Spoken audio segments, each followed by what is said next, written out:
नमस्कार दोस्तों, आप देख रहे हैं लुधियाना हेडलाइन और मैं रेनू राजपूत। आज हम मौजूद हैं स्मिथ अकादमी में, जहां पर मैम शुभजीत कौर से मुलाकात करेंगे क्योंकि वो एक सुपर मॉम है। तो आइए करते हैं उनसे बातचीत। नमस्कार मैम, आपका बहुत बहुत स्वागत है। नमस्कार।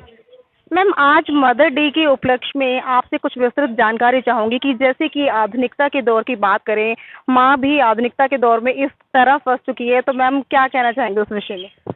अ, आधुनिकता ने बहुत कुछ बदल दिया और उसमें माँ का रूप भी बदला गया। सूट सलवार से जहाँ माँ स्कर्ट्स पर आई है, वहाँ माँ के काम भी बदल गए। माँ गाड़ी भी चलाने लग गई, माँ पति के साथ मिलके घर भी चलाने लग गई, नौकरी भी करने लग गई और माँ अपने बच्चों को बहुत आगे बढ़ाने लग गई। माँ बहुत आधुनिक हो गई आजकल में। जहाँ उसको बहुत सी टेक्निकल चीज़ें नहीं आती थी, वो किचन में भी बदल गई, वो घर में भी बदल गई, वो समाज में भी बदल गई, वो नौकरी पेशे में भी बदल गई। जहाँ हम लोग अगर नौकरी जाते थे तो साड़ी पहनते थे, वहाँ टॉप्स और ट्राउजर्स पर भी आ गई। पर कहीं ना कहीं माँ जो है उसकी रिस्पॉन्सिबिलिटीज वही रह गई। और चाहे वो आईएएस बन जाए, चाहे वो पीसीएस कर जाए, चाहे वो बहुत बड़े रुतबे पे, चाहे वो डॉक्टर है, उसको बच्चे संभालने ही पड़ते हैं, उसको घर गृहस्थी संभालना पड़ता है, उसको वो सारे रिलेशन, सारे काम उसका पीछा नहीं छोड़ते, कहना अगर मैं कहूँ तो, क्योंकि वो सिंसियर होती है, समाज चलाने वाली औरत है। मैंने कई बार पढ़ा था कि अगर किसी समाज की डेवलपमेंट देखनी हो तो उस समाज की औरत को देखिए। तो मुझे ऐसा लगता है कि समाज चलाने वाली औरत है, सृष्टि चलाने वाली औरत है, और उसमें से औरत का जो सबसे इम्पोर्टेंट जो पार्ट है वो माँ का है। तो अगर माँ घर में खुश है तो सब खुश है, अगर माँ दुखी है तो सब दुखी है, अगर माँ दुखी है तो समाज भी दुखी है। तो माँ का बहुत बड़ा रुतबा है आजकल की आधुनिकता में।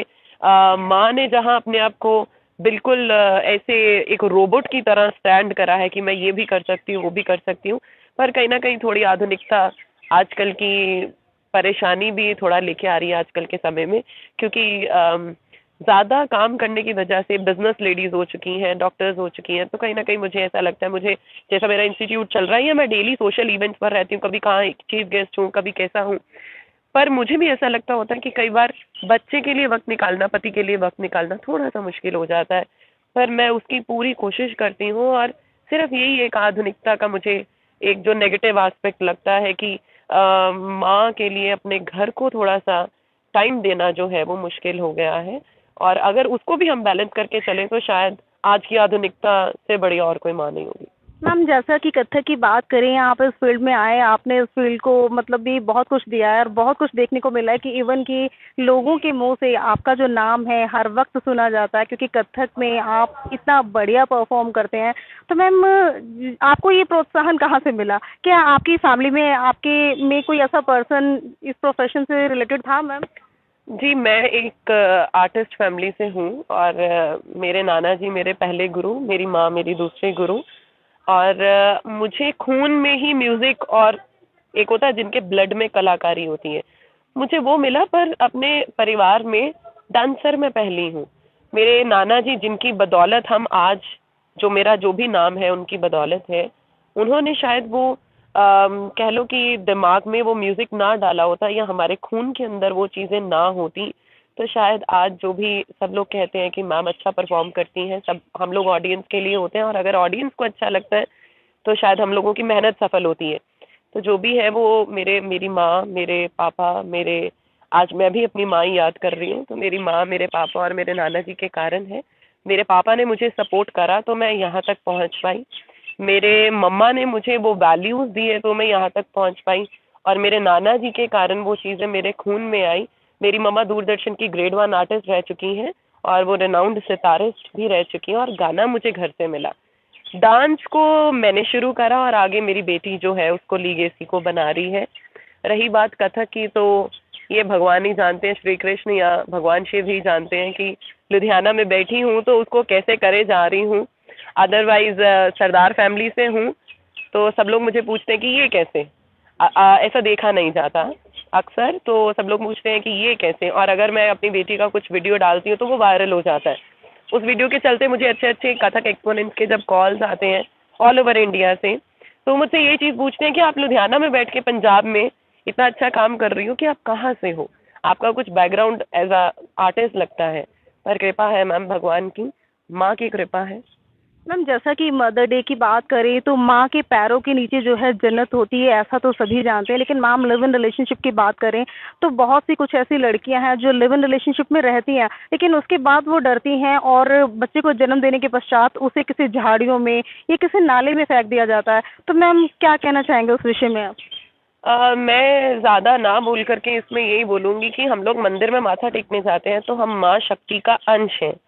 सबसे पहले हम लोगों को अपनी अहमियत को समझना पड़ेगा। लिव इन रिलेशनशिप के थोड़ा सा मुझे ऐसा लगता है कि कहीं ना कहीं समाज के विपरीत है, और क्योंकि हम मर्द प्रधान समाज में रहते हैं, और अगर मैं ये वर्ड ना भी यूज करूं तो एक औरत जो है वो, चाहे वो बच्चा नालियों में फेंकती है पर कहीं ना कहीं उसकी अटैचमेंट तो है उससे।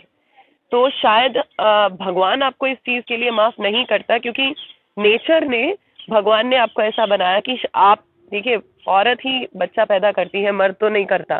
तो अगर औरत को ये रिस्पॉन्सिबिलिटी मिली है तो उसको वो ये रिस्पॉन्सिबिलिटी अच्छे से निभानी चाहिए, क्योंकि हर किसी की कोख नहीं भरती है, मुझे ऐसा लगता है। और हम खुद देवी माँ की अंश हैं, पहले तो हमें यही समझना चाहिए। श्री राम ने माँ सीता को घर से निकाल दिया था जब वो उनको बच्चे उनके होने वाले थे, तो उस टाइम पर वो कुटिया में जा करके रही थी। घर ने, समाज ने, पति ने जगह नहीं दी, पर धरती माँ फट गई थी। माँ का ये पवित्र रूप देखकर, सीता माँ का इतना पवित्र रूप देखकर धरती माँ फट गई थी और वो धरती में समा गई थी। अगर माँ शक्ति की बात करें, अगर हम हिंदू रिलीजन की बात करें, या अगर हम सिख धर्म की बात करें, तो सबसे पहला रुतबा गुरु नानक देव जी भी भगवान को देते हैं, औरत को देते हैं। तो शायद औरत आज के टाइम पर अपना रुतबा, अपना पवित्र शरीर, अपनी पवित्र सोल, अपनी पवित्रता को भूल गई है। मुझे ऐसा लगता है कि मन का द्वार खोलना चाहिए, मंदिर जाने की बजाय मन का द्वार खोलना चाहिए, और अपने आप को पहले, सबसे पहले अपनी होंद समझनी चाहिए। पर मर्द, मैंने पहले बोला मर्द प्रधान जो है हमारा समाज है, तो उसमें अपनी इज्जत खुद अपने हाथ में रखना या बनाना। लिव इन रिलेशनशिप क्या, हमारा जब समाज उस चीज को हेल्प नहीं कर रहा, आप देखिए कि औरत कहती है कि मुझे तो ये मेरी मर्जी है, मुझे यही कपड़े पहनने हैं। अभी मैं इसमें कंट्रोवर्शियल बात नहीं करूंगी, पर वो अल्टीमेटली वो सब करने का मुझे रिजल्ट बताइए कितना को प्रोडक्टिव निकल रहा है। रेप केसेस बढ़ रहे हैं, बच्चे इस चीज से पीड़ित हो रहे हैं, और हम अपनी जो औरत की एक प्रकृति है उसको भूल रहे हैं। इसे कोई, मुझे ऐसा लगता है कि कोई प्रोडक्टिविटी नहीं होती है। सिमिलरली ये आधुनिकता के चलते हमें अपनी सोच आधुनिक करनी चाहिए, ना कि हम बाहर से आधुनिकता दिखाएं, अंदर से वैसे के वैसे ही रहे। मुझे ऐसा लगता है लिव इन रिलेशनशिप अगर कुछ प्रोडक्टिव नहीं दे रहा तो बेटर है कि हम इस चीज को समझें। हम पहले अपने आप को समझें। माँ बाप का दिया हुआ एक शरीर होता है जो औरत लेके समाज में घूमती है, चाहे उस पे कोई भी मर्द कैसी इच्छा दिखा रहा है या कैसी नजर दिखा रहा है, ये तो औरत के हाथ पर में ही है ना कि उसको क्या करना है। तो मुझे ऐसा लगता है कि ऐसी कुछ सर्कमस्टांसेस भी कई बार किसी के ऐसे होते हैं, गलत सर्कमस्टांसेस होते हैं, या अगर डांस को लें, या मुंबई में अभी होके आई हूँ, या इंडस्ट्री को भी लें, तो औरत को कहीं ना कहीं हम लोग कहते हैं कि एक ही गलत नज़र से ही देखा जाता है। अपना रिस्पेक्ट खुद बनाना पड़ता है और खुद लेना पड़ता है। मैं यही सबको बोलना चाहूँगी। मैम बात करें डांस की, जैसा कि कथक की बात करें, आपका तो एक रुतबा, आपका एक नाम है मैम इस फील्ड में। तो फर्स्टली तो ये कहना चाहूँगी कि मैम कुछ पेरेंट्स ऐसे होते हैं जो बच्चों को अलाउड नहीं करते कि हमारा बच्चा इस लाइन में आए, तो मैम ऐसे पेरेंट्स के लिए क्या कहना चाहेंगे? मैं सबसे पहले डांस के फील्ड के जितने लोग हैं उन्हें ये कहना चाहूँगी कि मैं अगर किसी कंपटीशन में जाती हूँ तो छोटे छोटे 5-6 साल के बच्चे इतना वल्गर डांस कर रहे होते हैं, आइटम नंबर कर रहे होते हैं, और वो कैसे कर लेते हैं, या हम इतने छोटे बच्चों में ऐसी फीलिंग्स कैसे जगा सकते हैं, या उनको इतना वल्गर डांस, एडल्ट डांस कैसे करवा सकते हैं, जबकि उनके अंदर वो फील ही नहीं है, उनकी वो प्रवृत्ति है ही नहीं। तो कहीं ना कहीं वही सब चीज़ों को देख करके पेरेंट्स जो है वो डांस करने से के लिए मना करते हैं। जहाँ तक बात कथक की आती है, कथक एक प्रेयर है। भगवान शिव ने नाट्य शास्त्र बनाया, उसमें सारी कलाएं आई, गायन, वादन, नृत्य, सारी ललित कलाओं का उन्होंने मेंशन करा। तो जहाँ तो कथक नृत्य हम वहां से उठा रहे हैं, वहां ये नृत्य ऑर्केस्ट्रा बन के कैसे आया? अगर दो लड़कियां घर कमाने के लिए, घर के लिए उनके सर्कमस्टांसेस अच्छे नहीं है, पैसा कमाने के लिए ऑर्केस्ट्रा करती हैं, तो नॉर्मल पेरेंट्स की सोच क्या होती है कि अरे इसको लोग ऐसे देख रहे हैं, ये ऑर्केस्ट्रा कर रही है, हम अपने बच्चे को डांस नहीं कराएंगे। पर देखिए, अगर आज आप मेरा इंटरव्यू कर रही हैं, मैं एक कथक डांसर हूँ, मैंने अपना वो रिस्पेक्ट मेंटेन करा है, अपनी लिमिट्स भी मेंटेन करी हैं, और मैं अपने आप को समर्पित करती हूँ भगवान शिव के आगे, और ये कला है, इसको किसी भी तरह की जजमेंट्स के साथ ना जोड़ा जाए। और मंदिरों में ये हुआ करती थी कला, आज भी मंदिरों में होती है। मैं शिवरात्रि वाले दिन मंदिर में जाके हाजिरी लगा के आती हूँ और बहुत रिस्पेक्ट मिलता है। प्लस उसके साथ साथ मैं एज अ प्रोफेसर काम कर रही हूँ, एजुकेशन डिपार्टमेंट में हूँ, तो मैं कथक की वजह से ही हूँ। कथक एक वास्ट सब्जेक्ट है, अपने बच्चों को करने दें, इसको एक्सप्लोर करें, इसको जाने। सबसे पहले कथक है क्या, उसमें क्या क्या उसके बेनिफिट्स हैं, ये कला है और कला को कला के रूप में देखना चाहिए। मैम, जैसा कि आपने बताया कि आप प्रोफेसर हैं और रामगढ़िया कॉलेज की अगर बात करें तो मैम ये भी पता लगा है कि मैम आप फ्री एजुकेशन भी प्रोवाइड करवाते हैं, तो मैम क्या कहना चाहेंगे? मैम, जितने आज तक नीडी बच्चे रहे हैं और बहुत मेहनती बच्चे रहे हैं, तो मैंने बहुत से बच्चे डेवलप करे हैं, उनको खुद से पढ़ाया है और फिर उनको स्कूल्स में प्लेस करा है एज अ डांस टीचर। तो जहाँ भगवान ने मुझे दिया तो मैंने उसको बांट करके ही खाया है। सिख हूँ, सरदार हूँ, तो गुरु नानक देव जी की टीचिंग्स है, किरत करो वंड छको, तो मैं वही करती आ रही हूँ। तो जो मेरे पास है मैं उसको बांटती आ रही हूँ, और एक वैसे भी एक टीचर का ये फर्ज बनता है कि जो भी उसके पास ज्ञान है वो बांटने से और बढ़ता है, तो मैं वही करती आ रही हूँ। मैम, जैसा कि बात करें ओजस क्रिएशन की, तो मेरा सॉन्ग जो आया था बहुत ही सुपर हिट रहा, तो बहुत लोगों को उस सॉन्ग से जो है बहुत प्रेरणाएं भी मिली, तो मैम क्या कहना चाहेंगे उस विषय में? सबसे पहले तो बहुत सी मदर्स जो थी वो इंस्पायर हुई कि मैं इस वक्त भी डांस कर रही हूँ और एज अ लीड मॉडल काम करती हूँ। दूसरी चीज़, मीरा का रुतबा बहुत बड़ा है। मीरा एक अनकंडीशनल लव को शो करता है, जो कि एक अनकंडीशनल लव जो होता है वो माँ के पास होता है। माँ कोई कंडीशंस नहीं रखती है, बाकी सबके पास कंडीशंस होती हैं। आपको आपका भाई पूछेगा तुमने मेरा ये काम करा, आपको पापा पूछेंगे नौकरी पे क्या करके आए, आपको रिश्तेदार पूछेंगे तुमने अपनी जिंदगी में क्या आगे करा, आपको पत्नी पूछेगी तू मेरे लिए क्या कमा के लेके आया, बच्चा पूछेगा तू मेरे लिए घर क्या लेके आई या घर क्या लेके आया। बट एक माँ होती है जो अपने बच्चे को पूछती है तूने खाना खाया। तो सबसे पहला ही आंसर माँ का, सबसे पहले ही क्वेश्चन ये होता है तूने खाना खाया या तेरा क्या हाल है। तो माँ का जो प्यार है वो अनकंडीशनल था, और मैं माँ बन चुकी थी, तो मैं शायद उस मीरा को मैंने पूरा निभाने की कोशिश करी। बहुत सेंसिटिव सा ट्रैक था मीरा, और श्री कृष्ण के साथ उसका, मीरा का अनकंडीशनल जो एक डिवाइन लव, वो शो करने की कोशिश करी। और हार्डली 4 दिनों के बाद ही जब वो रिलीज हुआ था ट्रैक, उसके 4 दिन बाद ही वो 500,000 गया था।